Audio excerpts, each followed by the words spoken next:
Hey guys, it's Jersey Girl here, and I actually have my own professional camera woman, Christina Rowe, who is taking the time to record. So that way, I got two hands, and y'all can be able to see exactly what we got going on here. So I am down to the last cabinet. I wanted to be able to show you guys, what the cabinets are looking like after I took them off. Okay, so this is the front. This is the back. Okay, so you guys are going to get an opportunity to see exactly how I paint the cabinet doors, so that way Christina can move it a little bit, so that way she can be able to see. Not too much, because then it kind of blocks everything out, but we want to make sure that you guys can see it. Okay, so I got my handy dandy trusty paintbrush, because I'm going to be doing what kind of like a dry brush effect.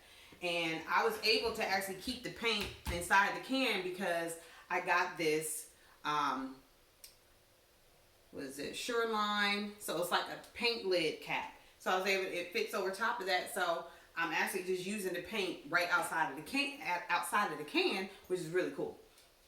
So I'm just getting some of this paint out, y'all, and literally glop. Okay, and then I'm just kind of spreading it pretty good on here, and I want to make sure that I get off in the corners and stuff. So the first coat ain't going to be the pretty coat. It's what you want to do in order just to be able to get the paint on the door. Now, let's talk a little bit about why you select the paint that you do. If you have an oil-based paint already on your cabinet, you will want to get paint that is also oil-based. You do not want to use latex. I had made that error in regards to having some other things painted, and then it was sheeting or like peeling off. That's because the oil and the latex, it was not mixing, okay? So it wasn't adhering, it was just staying sticky. So you want to do oil-based to oil-based, water-based to water-based. So latex is going to work out good on this because this was actually stained. So it was natural wood and it was stained. So I was actually able to make sure that I got the paint and primer in one. You do want to make sure that you do use a primer. Your primer is going to help you out so much when it comes down to your color. It's just like kind of like applying makeup. You know, your base is going to be white, so that way your color pops out more. So basically, your paint is your makeup for your cabinets. And the primer does exactly what it would do if you were wearing it as makeup. It primes the surface, getting it ready for what you're going to be applying it to. So I find it to be very good, all in one, to be able to get it where I got paint and primer mixed together. So I'm painting and priming at the same time, which is awesome sauce. So I had a total of 23 cabinets, y'all. You heard me right. 23. And then I was taking the hinges off of them and then soaking them inside of the crock pot like you guys saw as well, because the previous owners also stained that as well. But like I said, it was hard surface, so it was metal. So when I put it in the crock pot, it looks almost like I'm making pizza, but it's a cabinet. So having it in the crock pot, soaking it in the liquid detergent with some vinegar, I was able to go ahead and soak that paint off. So the hinges were painted previously, and then they were stained. And that was just more so to get it, the cabinets, seamless. So they didn't want the hinges standing out on the cabinets. They just wanted the cabinet to stand out. And I can definitely understand that, if that was the look that they were going for. Me, myself, personally, I'm actually going to go ahead and take the time and get those hinges to be silver. Why? Because my knobs are silver. So it's like I'm kind of bringing it all in together, you know what I mean? But if you wanted to, you can be able to paint your hinges as well. Like I said, it makes it disappear into the background. So I'm not necessarily caring about it disappearing into the background. I'm okay with it coordinating. So like I said, I'm good with that. And if you can see in here, I'm kind of doing this. I'm tilting my brush so I can be able to get in those creases, okay? And this is just going to make it easier when it is time to do your second coat, okay? Because your second coat is just going to, you know, be able to give you what you need.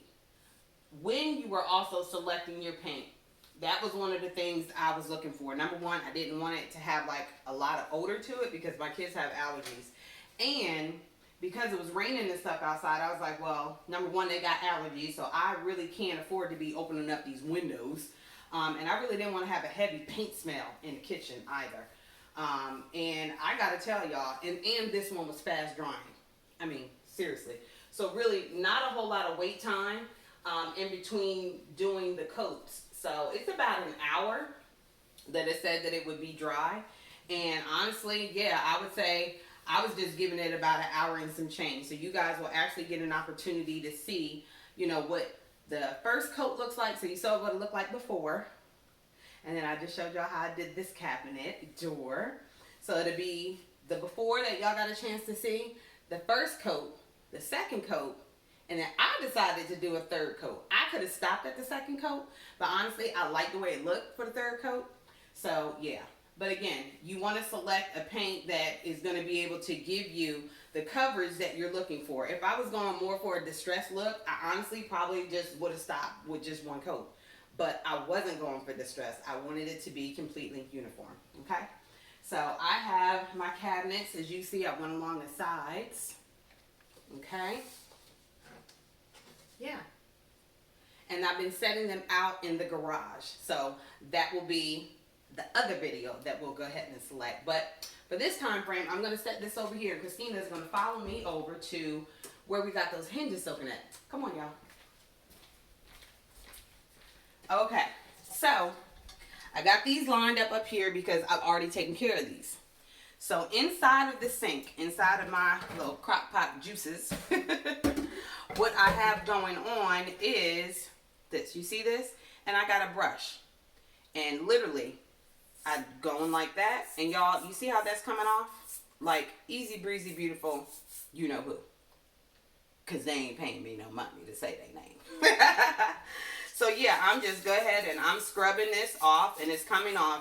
You can also use a wire brush and that will work out really, really good and it will actually go faster. But honestly, this is coming off so fast. Me just using this little nylon brush is working out really nice like, okay? So I'm excited about that. So it's not taking much work. I'm not a fan of the color of this. So I actually have some silver paint, spray paint. So that's actually what I'm going to use. I'm going to end up spray painting these so that way it will be a nice silver that I want. So that way it kind of pops off, okay? And then just kind of knock it off a little bit and then I set it over here. I'm going to show y'all. This is what it looked like in the beginning. Y'all see this? Okay? So, yeah. And then the hinge part there. It was dusty as all get out. Yeah, and so then, like I said, just soaking it inside of this and then just literally, I mean, y'all see how easy that's coming off. Literally, I'm really not doing much of nothing. But like I said, it was soaking in the crock pot and I'm able just to brush it off. Now, I did have some whoopsie-doos, okay? So I'm going to have to end up taking a look to see about getting some other hinges. So, the hinge, this actually, it came off. So I'm like, oh man, what am I going to do with that? What am I going to do with that, huh? Got to get a replacement one. So that's another thing to, you know, take into consideration. You know, you want to see what kind of hinge that you have. And I'll end up taking this hinge with me. So that way when I go to get it replaced, I can at least get a similar one to it. As close to it as possible. Because I really don't know how long ago they actually put these hinges up here. But I'm going to get it as close as possible. And if I can't find a hinge, well then that just means that I'm going to end up putting a different type of hinge there. That'll be as similar to that as I can get. But I'll probably end up putting it on a bottom cabinet so that way it doesn't stand out. So that's what we got so far. And like I said, I'm going to show you guys what it looks like with coat 1, 2, and 3. So hold your horses and we'll be right back.